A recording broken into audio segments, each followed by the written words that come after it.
Biz de üniversitede yaşıyor. Yani çok fakir insanlar var. İşte yani abi bir ekmek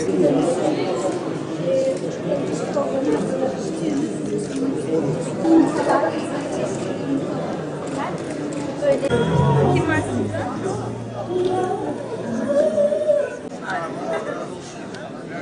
Müziği kesebiliriz.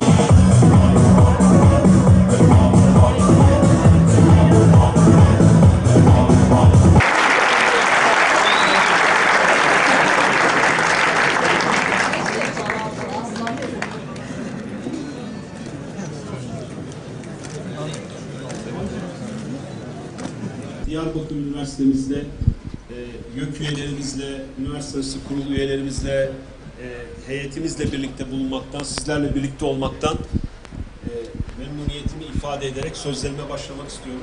Sevgili öğrenciler, değerli meslektaşlarım,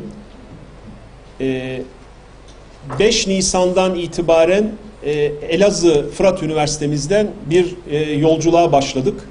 Hem üniversitelerimizi yerinde görmek, bölgelerimizi ziyaret etmek, rektörlerimizle, öğrencilerimizle, öğretim üyelerimizle istişareler yapmak amacıyla hem bir yandan bölge toplantıları adıyla toplantılar gerçekleştirdim, hem de bu pazartesiden itibaren bizzat Güneydoğu Anadolu ve Doğu Anadolu bölgemizdeki üniversitelere birer gün ayırarak heyetimizle birlikte ziyaretler gerçekleştirdik.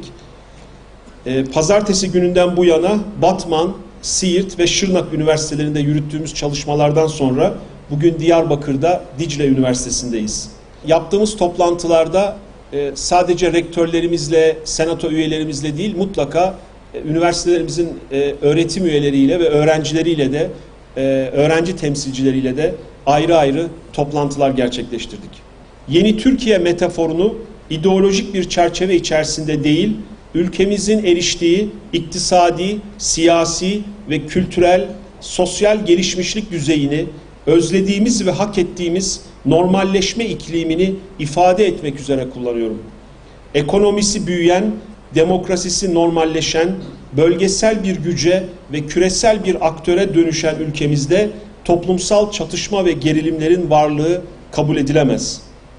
Çözüm süreci yeni Türkiye'nin tesisini sembolize eden en önemli adımdır.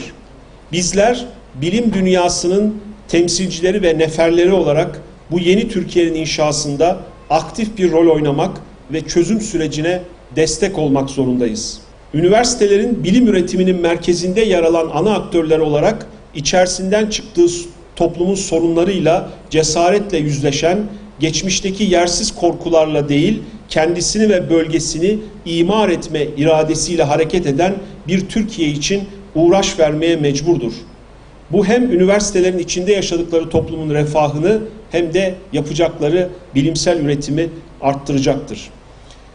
Ve bizler üniversite öğrencileri ve öğretim üyeleri olarak hem aydınlar hem bu ülkenin vatandaşları olarak bu sürece katkılarda bulunmalıyız. Hem de üniversitelerimizin topluma hizmet misyonu dolayısıyla bu sürece katkıda bulunmalıyız.